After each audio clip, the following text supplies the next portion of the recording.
Thank you all for being here. I think, we're in a fair amount of people out in the audience here, but as people come in, they can just be lend to the room. Um, we're really excited to have you all join us for the next session in our Pro People Lawyering series, where we are going to be joined by Rachel Deutsch to talk about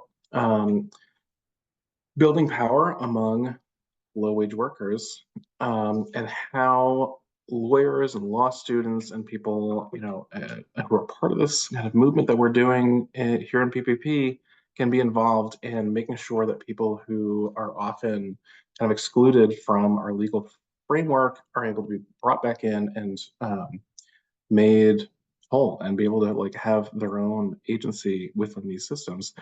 And Rachel is on our board, and we love the work that she does. And we are really excited to have you with us to talk about how we can be a part of making this system work better for workers. So thank you, Rachel, for joining us. And I'm just going to jump right in with my first. Well, actually, before I do that, I'll say we have the Q&A open for anybody here. If you have questions for Rachel, we have a little bit of time at the end for kind of like audience questions and that kind of thing. So you can drop that into the Q&A. I'll read through that, and anything that comes through, we'll put to Rachel at the end. But for now, we've got some kind of prepared questions that we'll go through. So I'm going to jump right into that. And so Rachel, could you introduce yourself and let us know kind of what brought you to your current position? Sure. Hi, all. My name is Rachel Deutsch. I use she, her pronouns. I live in Los Angeles, but I'm a proud Masshole and Celtics fan. And I came from, like, I was raised in a pretty like left-wing family, and I come out of a tradition of like a diasporic Jewish working class tradition, right? So a kind of like ideology in which Jewish safety is connected to the safety of the communities that they live in, right? So that the right way to live as a Jewish person is to make sure that like, everybody in our geographic communities, right, are able to thrive. And so that was really like a tradition that came out of like working class trade unionist organizing.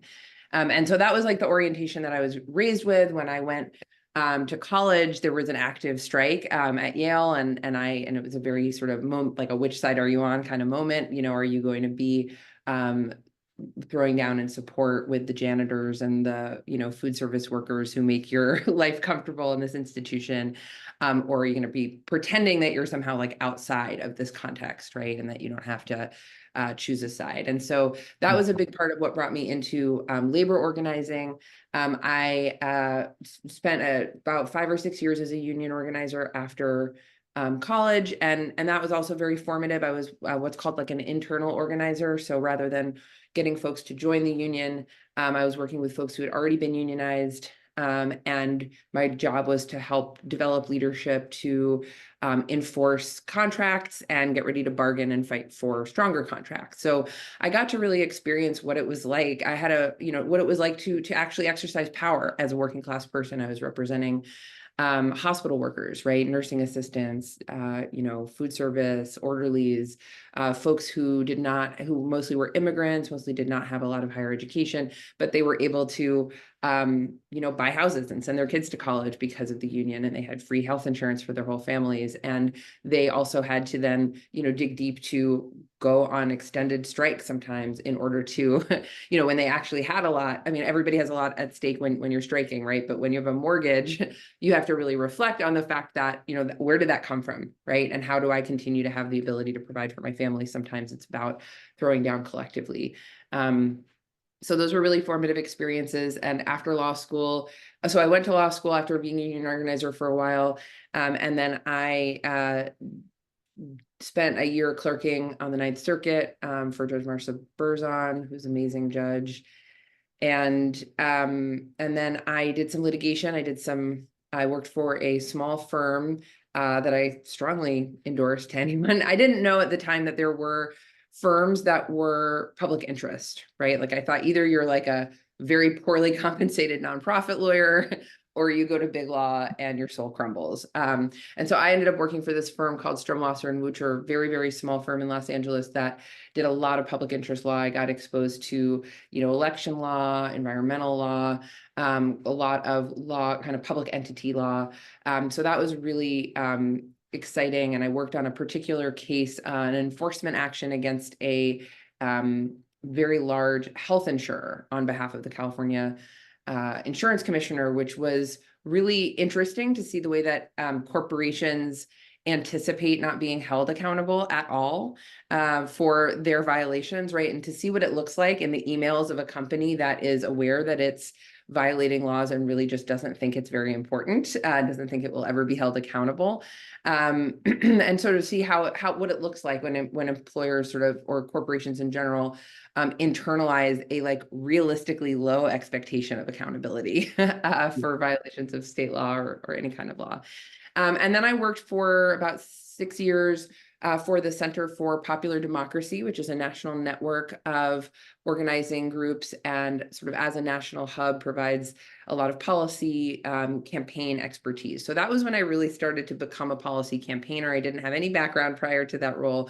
And I worked primarily at first on something we call the Fair Work Week Initiative, which is addressing the fact that we have a body of law, wage and hour law, right? And we talk about wages a lot. We talk about the fight for 15. We all kind of have an understanding now of why we need a family sustaining hourly wage. But for many workers, particularly in the service sector, if any of you have ever worked in retail, food service, hospitality, folks don't get their schedules until sometimes the day before. A lot of folks are, part-time when they want to be full-time. And for the reason wage and hour go together, right, is you could have a $75 hourly wage. And if your hours of work are volatile, then that doesn't add up to something that you can live on, right? And so trying to create basically a new body of law because our federal labor standards have not been updated in over 100 years, and employers now use new technologies and new ways of constructing work to essentially keep workers on hold, right? To reserve workers' time for free.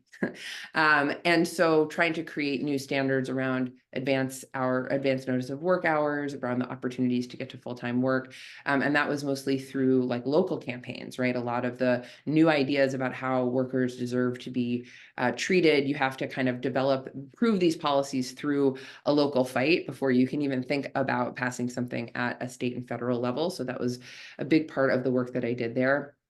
And then for the past almost 2 years, I've been working as the campaign director for the California Coalition for Worker Power. So that was a really exciting evolution in terms of the experience of supporting a lot of different campaigns and a lot of different coalitions around the country. I learned a lot about coalition building, about policy negotiations, about kind of making the case for policy, about the relationship between like research and advocacy and like worker organizing. And so to have the opportunity to then come and like bring that all home to California and work with one, coalition over time to really build our power was really exciting and continues to be really exciting. Awesome. Thank you so much for sharing all of that. And I think like highlighting not just I think the areas of law that you're working in, but just like the people you're working with, right? Is like what's like so important here. And like I think that that's something that in law school can kind of get lost, right? Where it's just kind of like, okay, we're following the law in whatever different direction and things like that. But just like at the end of the day, people who are more, kind of like justice focused, it's like, you're what's most important is like the people you're working with, right? So I think that's something that like I'm hearing through all of this is just like I'm working with the people that I want to actually be supporting. I think that's just like so important. So I appreciate hearing some of that. So you talked a little bit about this, but can you talk maybe a little more about the work that the California Center for Worker Power does and how you kind of combine different strategies between, your more traditional legal focused things, litigation advocacy and things like that, but also just like organizing as well to kind of like make this into a coherent strategy to build power among working people? Yeah. So, I mean, I think just building off what you were saying, Steve, it's really important when you are doing this kind of work to be clear about like who is your constituency, like who are you, who is the work for, right? So in my work, my constituency is actually like organizers, right? Like I do interact with workers all the time, but my goal is building robust worker organizations. And so that really means that I need to support the staff of those organizations to show up powerfully, right? And then their role is also, and then I help them support workers, right, to show up powerfully in their own spaces, but being clear about like what's your role in the ecosystem and who are you there to empower, right? Because I think a lot of my work is about democratizing the policy process, right? So there's like this assumption that to have a voice in policy, you need to be, a lawyer, you need to be an academic, or you need to be a professional lobbyist. And how can we try to shift things so that lived experiences of workers is considered, a basis for them to actually form conclusions about the policy that they need, right? Regardless of their formal education. And how are we creating those types of structures for those folks to be listened to? So the vision with CCWP, right? Like we are sort of the labor movement writ large, right? So hopefully folks have some familiarity here about how impossible it is to organize a union, right? Because we had this massive wave of worker organizing in the 1930s, and this sort of capital was like, oh, we're threatened by this disruption. We are going to sign off on a legal framework to contain it, right? Which was the National Labor Relations Act, which then, employer pressure has weakened over time, both through, legislative reforms such as the Taft-Hartley Act, which President Biden today was like, screw that. I'm not going to stop this strike, right? I don't believe in Taft-Hartley. I was like, me neither. But also through a huge amount of litigation, right? And so we have on paper a right to collectively bargain and organize, and in reality, it's basically impossible to form a union unless the employer kind of voluntarily agrees to respect the right of workers to freely decide whether to unionize and to not, and not interfere. But essentially, employer interference, intimidation is incentivized under our current legal system, right? And even with a very, very pro-worker NLRB, which we currently have under the Biden administration, it's really, really difficult to actually hold employers accountable. And that partially explains the rise of worker centers, which are entities that are trying to basically do everything but bargain a contract, right? So the idea is you can have people act like a union. You do not need the recognition of the employer or a legal status as a certified bargaining agent to bring people together to demand something more, to strike, to push your employer. And so worker centers kind of came up in particularly in low wage sectors and where there are a lot of immigrant workers. And so CCWP is a coalition that includes worker centers, includes labor unions, includes policy advocates. And our vision really is that within, in 50 years, every worker in California should be part of an organization that's democratic, that allows them to have an impact on their workplaces and in their communities, right? And so all of our work in terms of policy is really geared at like, what are the obstacles that workers face to organizing? And when we say organizing, we mean like either into a union, to have a union election through the NLRB, or through a worker center or some other way that they are basically like acting like a union, right? And so all of our policy is really geared towards this long-term vision. What are the barriers to people organizing, right? And how do we then use policy to change the conditions, like to change the terrain to make organizing more useful? So I'll give a couple examples of like how we think about that. One of the big things that workers face when they are trying to organize is retaliation. So it's very, very common for workers to face, either being fired or have their hours reduced, or, their job conditions made sort of intolerable until they quit.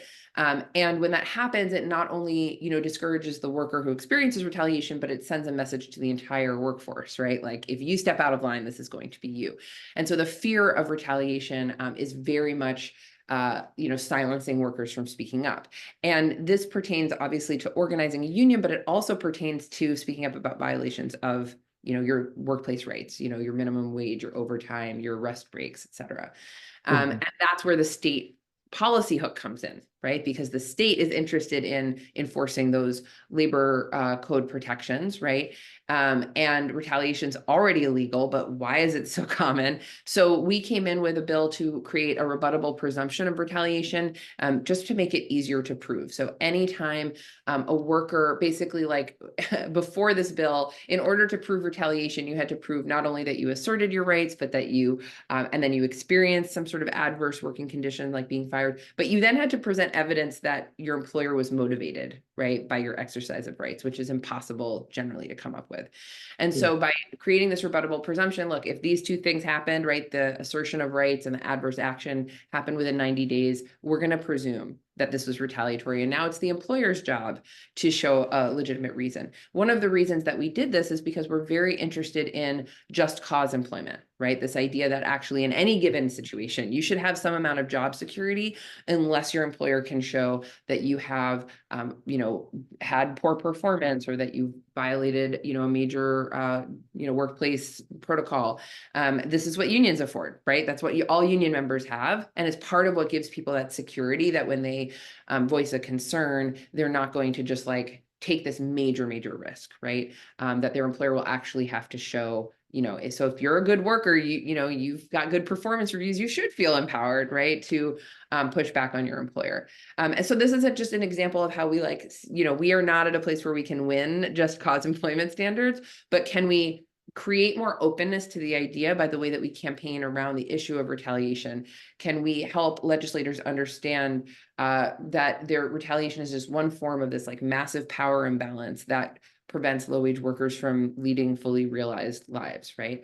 And so we do, so that's sort of, we do state level advocacy, again, as an entity that is bringing together organizations that are often really tiny and have a small geographic focus. This is the way that we can actually impact state policy together. There's a couple other strands though too, like one of them is building more organizing capacity. We just need more organizers. We need more people who are capable of moving their coworkers into action, right? So we have been experimenting with different organizing trainings and things like that to really have like more folks doing that really hard work. And I think that's just important to point out because we do not believe that like policy alone is going to bring us about the world that we're going to see. Like ultimately policy has to be sort of in service, right, of exercising more like people power. And then the other big piece here is enforcement.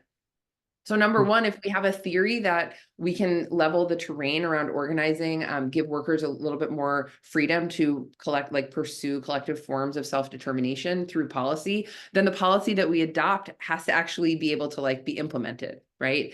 And then, the other piece here, of course, is that enforcement is a policy hook. So legislators don't care about helping workers organize, but they do care about enforcement, right? So if we think about the things that we think that are important to supporting organizing and we can connect them to enforcement, then that gives us a reason to pass these laws. So I'll just give one other example here. One of our sort of major achievements is something called the California Workplace Outreach Program, which is a type of community enforcement partnership that started actually at the height of the pandemic when there were temporary paid leave provisions, and the state was like, oh, nobody's going to take this paid leave when they have COVID or their loved one does because they don't know it exists, right?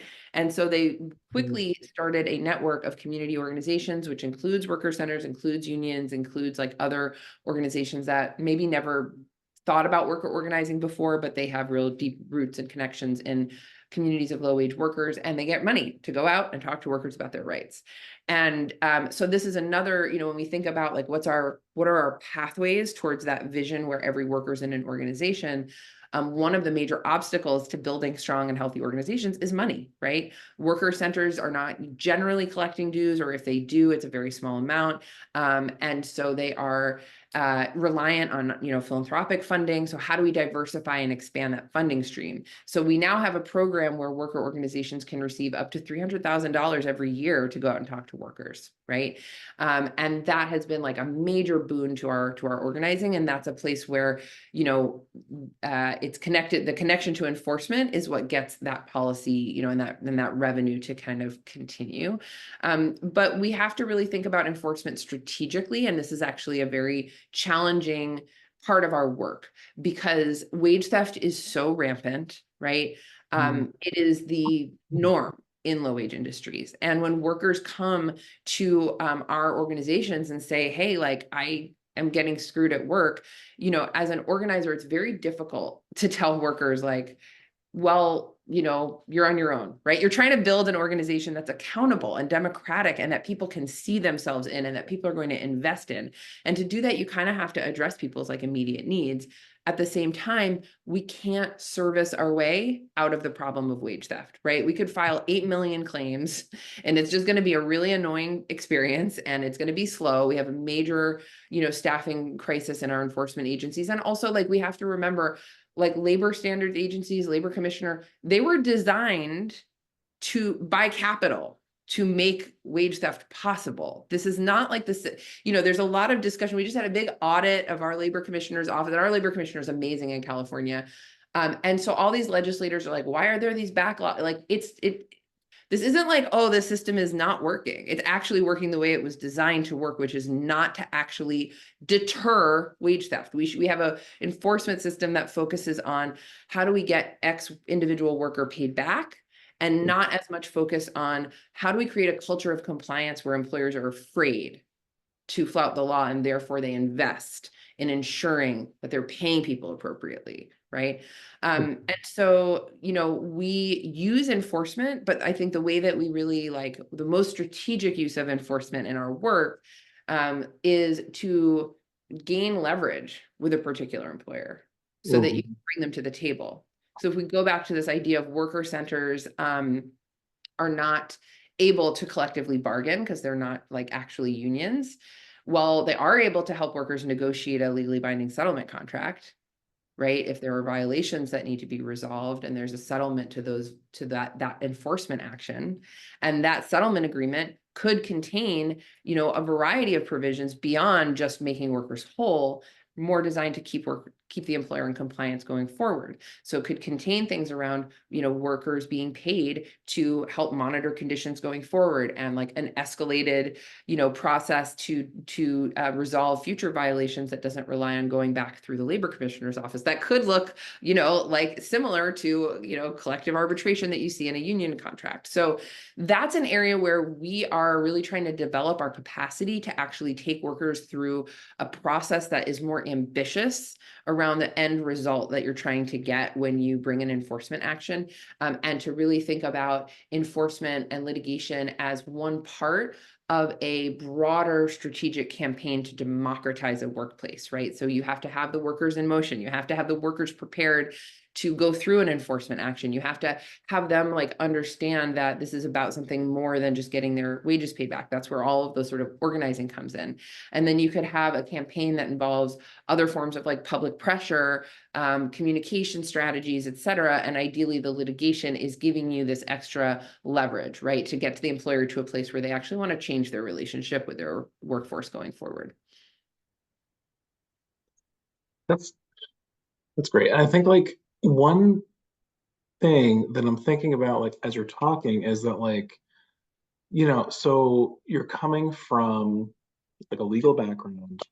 And I think one thing that we learn is a little bit of curveball, different from the questions we talked about before, but like one of the things that we learn is basically just to apply the law as it exists, right?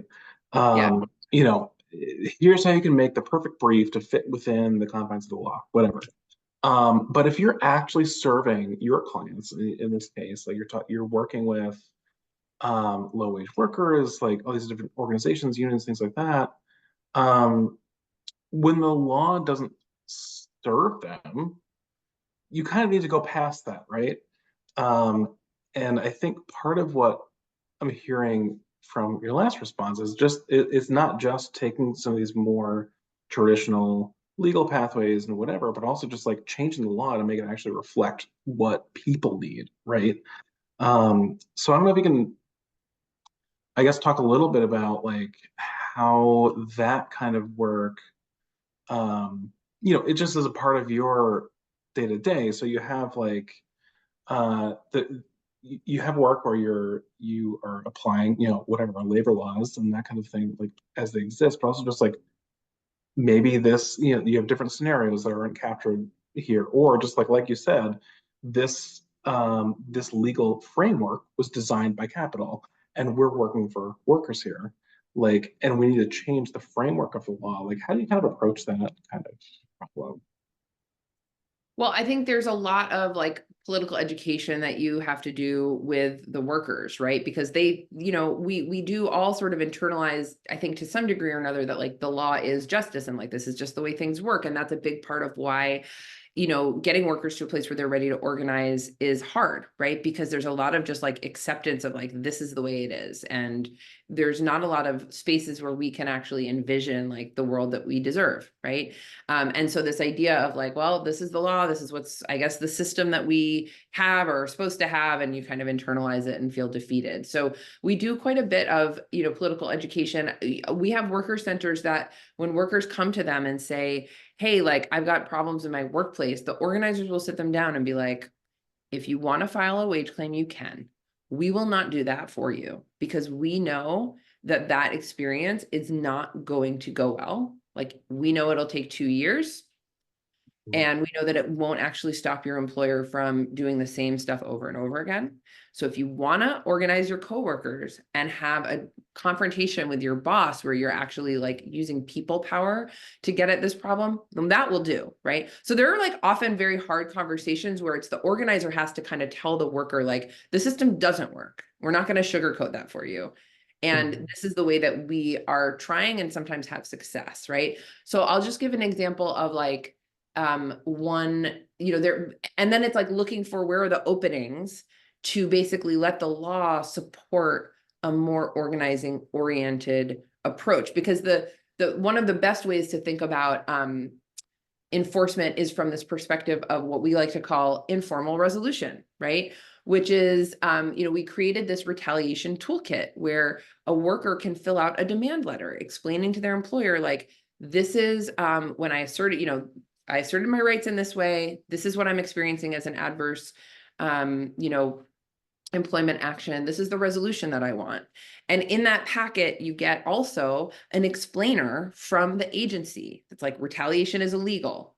This is what the rebuttable presumption looks like, right? And so the worker and the organization are using that legal strategy, in the context of like of their own demands, right? And then the labor agency, like the way that we sort of think about enforcement is like it's a three-legged stool. So you need the workers, because if workers don't speak up and aren't willing to take those risks, you don't have an evidence base for your claim, right? You don't have a witness, you don't have testimony, you don't have anything. You then need but like we need this like collective power behind that worker because they face so many risks, right? So that's where the organization, the worker organization comes in. And then the state is supposed to have their back, right? And the way that the state can have their back is not just like file a claim and we'll be in touch with you in 2 years, but it's things like, yeah, I'm going to give you a scary looking letter that you can share with your employer so that they take you more seriously, right? And there are a lot of ways that we're experimenting with that kind of intervention. So for example, right now, if a worker reaches out to the agency and is like, I just got retaliated against, the agency can actually pick up the phone and call the employer.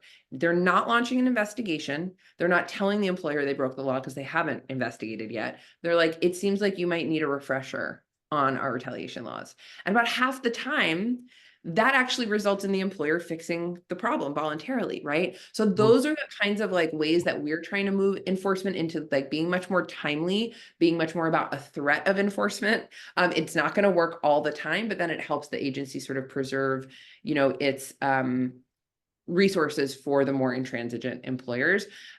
In terms of like, I just want to like speak to Asher's question about other examples of policies that would facilitate turning enforcement into exerting leverage. Like our basic theory is that if the enforcement system is strong enough, it will bring employers to the table, right?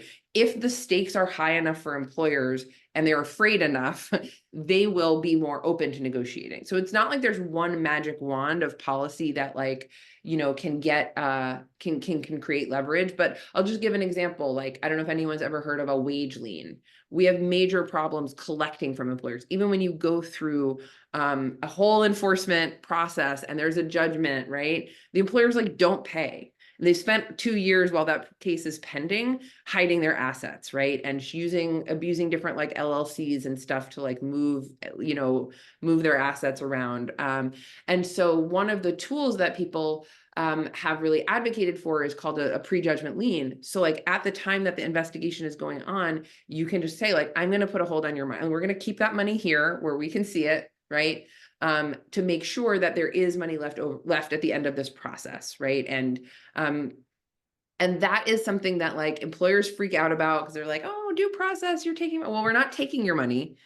We're just making sure you don't hide it because you have, and that is the kind of thing that, again, raises the stakes for employers, right? So anytime you have things that really make it a higher risk for employers that their profits are going to be implicated, right? Because they've broken the law, that gives you more leverage to say like, okay, there's a solution here, right?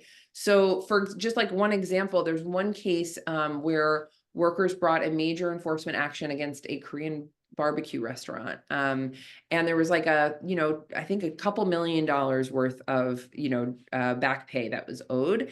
And those workers came together and were like, we want some money back, but really what we want is to change our situation going forward. And we want we want the employer to recognize our union so that we can actually use that $2 million, like put it into, a variety of things. It could be paid time off. It could be, other forms of compensation going forward.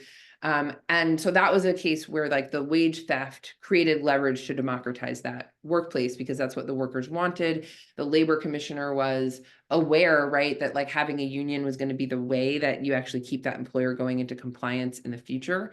And so that's just like one example, but I think there can be lots of different things to do to strengthen enforcement that then when used strategically can also be leverage.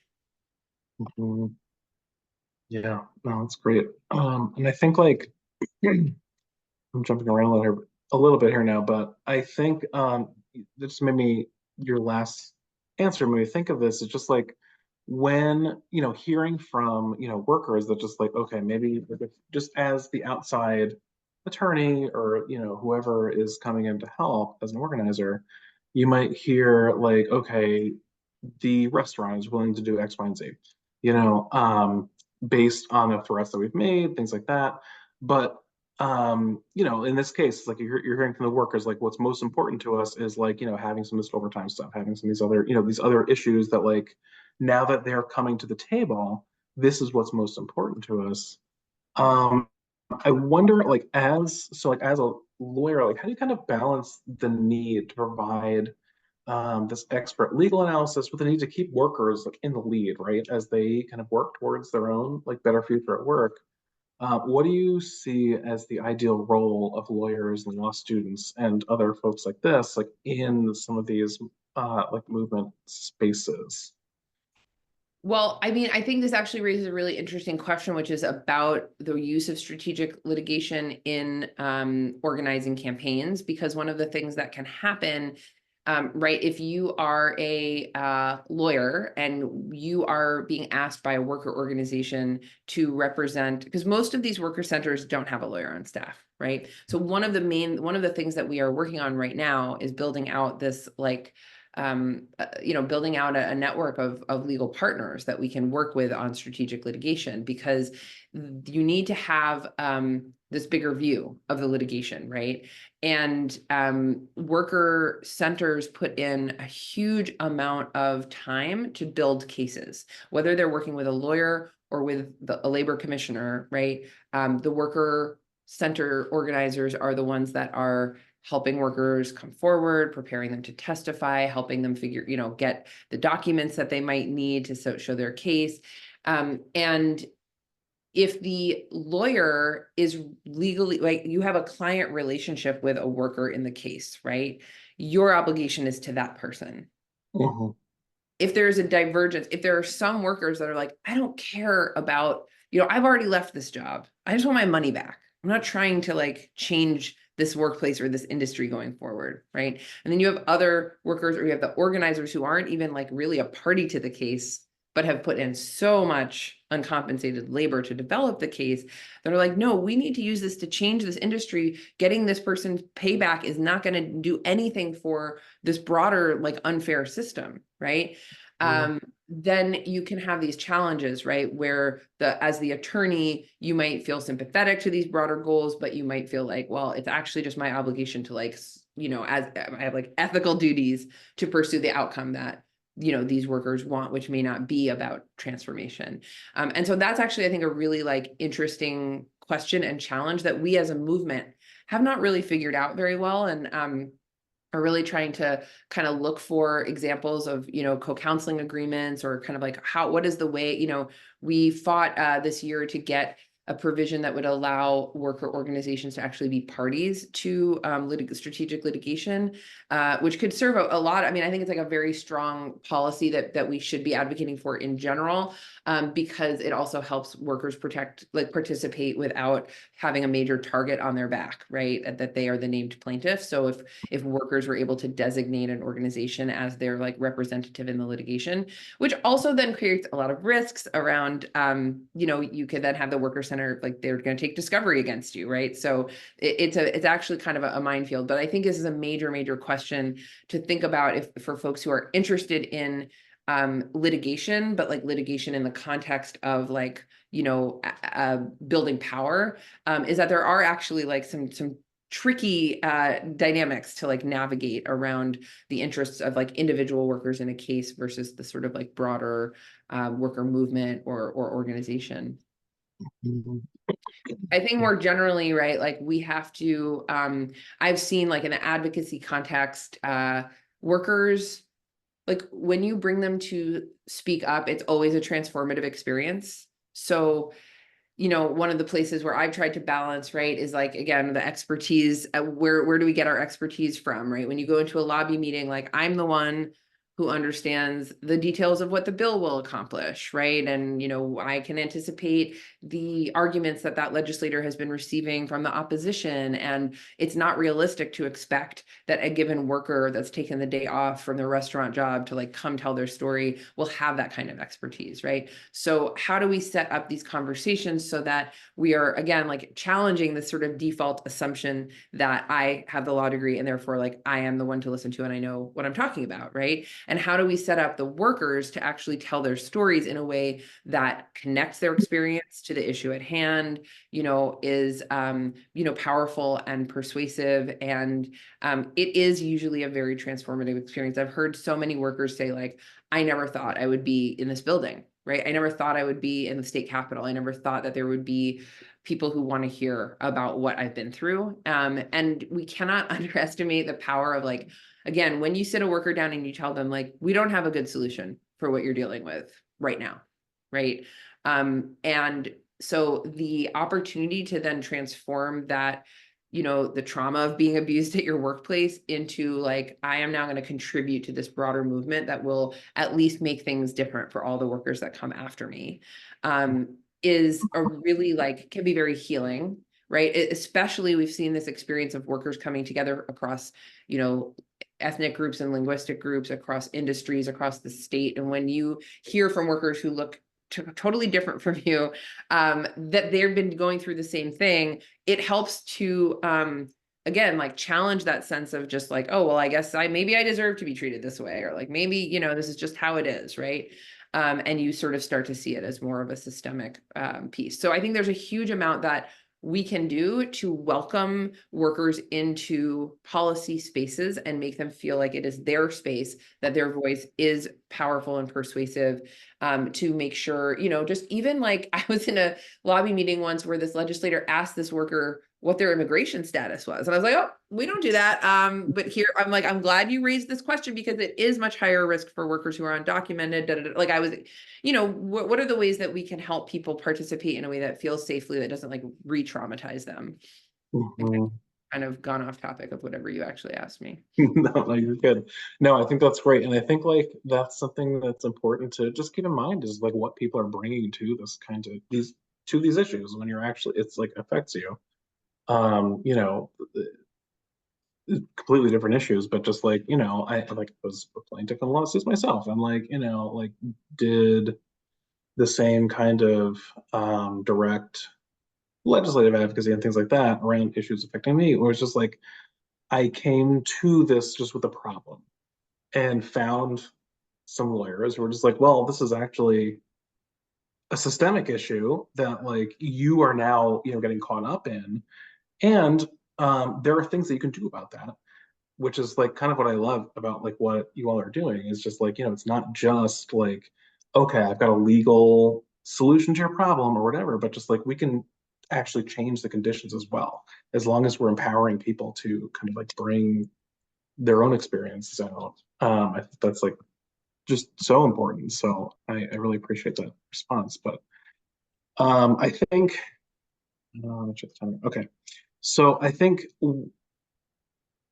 for my last, maybe second last question, if could you give us just like a sense of what are some of the major issues that are facing workers today, just like in the experience that you've had in your role, like where are we making progress and where is more work needed?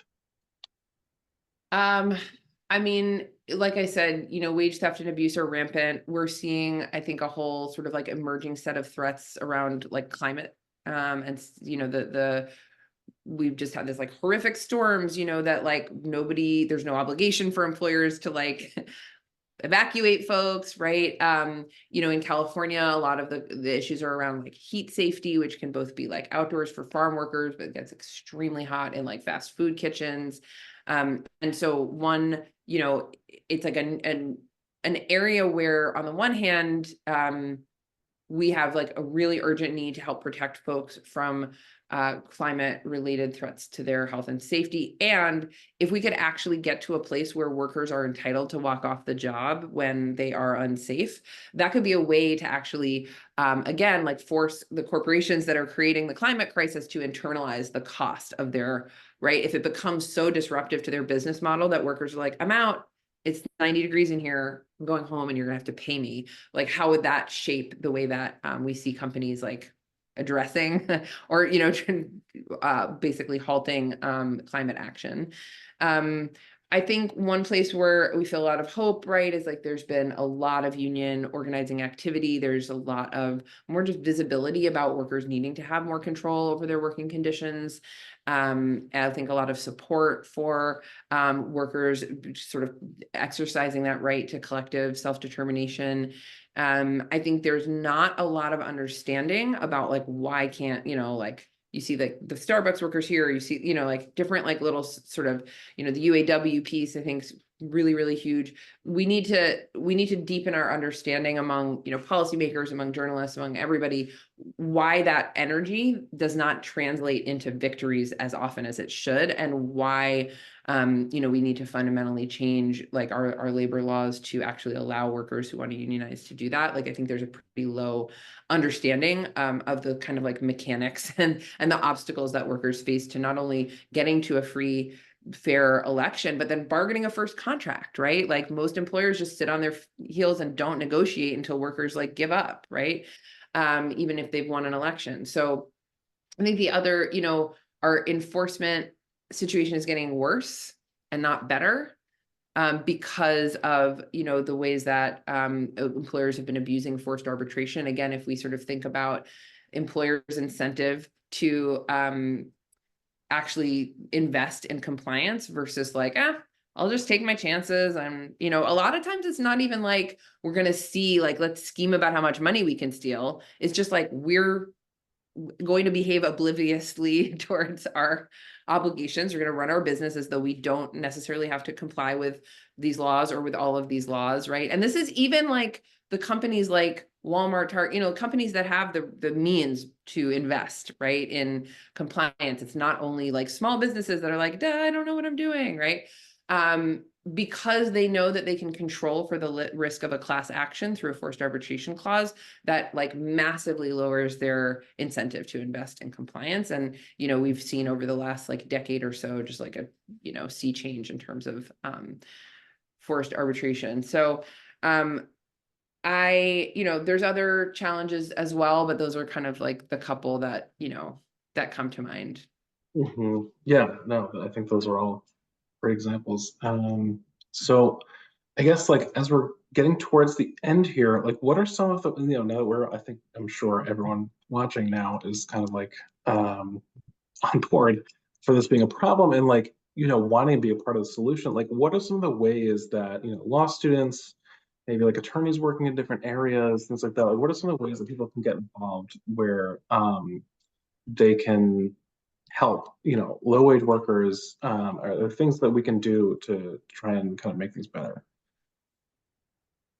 Yeah, I mean, I think um as you can work like as part of movements, right? Like I think that I when I was working in the law firm, I was like, this is great. These people are really nice. I'm learning a lot. I believe like I'm on the right side in my cases. And the reason that I left was because I was like, this is not what I set out to do. Like I don't believe litigate, a lot of us sort of continue to see litigation in the sort of like Brown versus Board, like, era, right? Where it could actually be a tool for um, changing our realities, right? In a systemic way. And like, I think at this point, we need to recognize that the courts are only doing harm, essentially, like Mhm. mostly, right?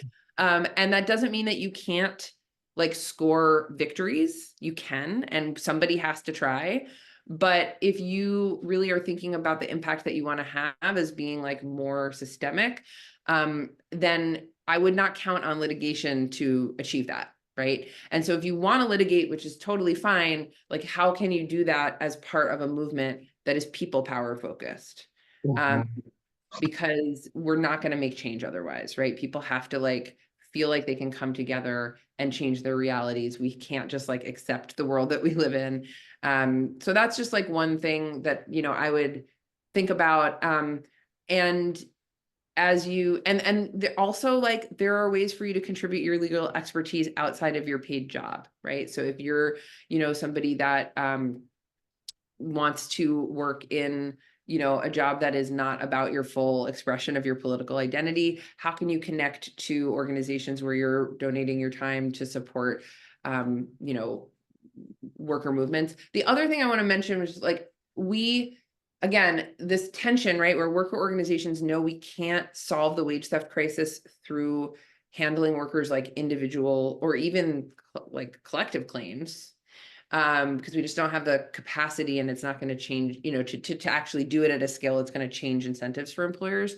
But we also can't ignore the immediate needs that workers have, right? So we are thinking a lot about what we call like navigation, right? Which is like how workers come to us for support. How can we kind of like, okay, there's some that just want to get their money back. How do we help them get connected to like legal aid as fast as possible, for example? Some of them are going to be like, yeah, I want to organize my coworkers to like actually change this employer. We support those folks connecting to organizers or doing strategic litigation. But in order to do that kind of like triaging and support, we do need a lot more like legal capacity, right? So like I would love to figure out how to partner with like legal clinics, for example, to do that and to figure out like how do we train and empower workers to be peer navigators, right? To actually like be able to help have those initial conversations with workers about what they're experiencing at work, be able to map that onto different legal protections and help advise them about how they could pursue justice.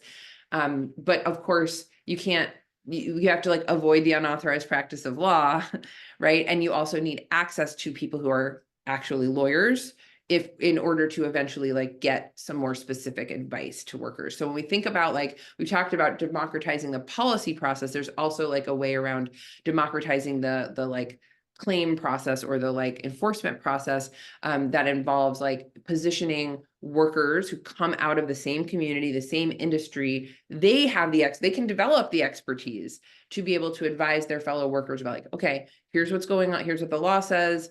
I can't tell you that this is a violation, but I can tell you what your rights are, and I can tell you how you can pursue it, right? And then like I definitely see like a way for law students to plug into that process, whether it's by helping to train the peer navigators as to develop their expertise on the legal standards, or to help folks file wage claims, but in a way that's like more connected to also like, hey, we're going to do this wage claim. I really recommend that you reach out to like the Filipino Worker Center because they're organizing a lot of other care workers to change your industry, right? So I think there's a great role for lawyers, even just if all the time you have is to a few hours a week support that kind of wage claim process. Like, we haven't yet established the systems to make that work, but I think there's a huge amount of potential there. Yeah.